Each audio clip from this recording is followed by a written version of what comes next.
Badan Pengawas Pemilu Bawaslu menghimbau para peserta pemilu untuk menurunkan alat peraga kampanye atau APK secara mandiri pada saat masa tenang pemilu 2024. Anggota Bawaslu RI Loli Suhenti menghimbau para peserta pemilu untuk menertibkan APK secara mandiri.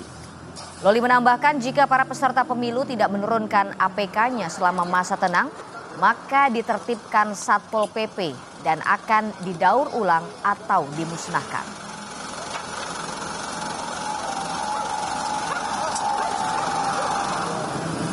Himbauan sudah kami sampaikan kepada seluruh peserta pemilu karena sangat baik jika partai sendiri yang menurunkan, siapa tahu kan masih akan digunakan misalnya bendera partai karena tahapan pilkada itu beririsan, maka kalau partai yang menurunkan tentu akan bisa dimanfaatkan.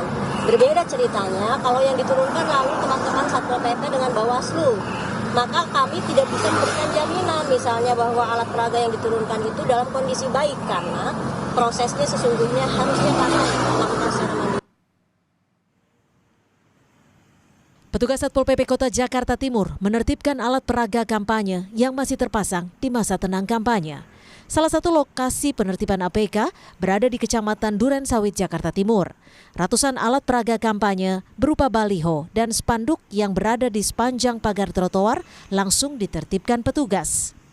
Sejauh ini kita belum menemukan kesulitan karena alat cukup memadai, personil juga lumayan aktif, artinya semua bau-bau untuk membersihkan APK.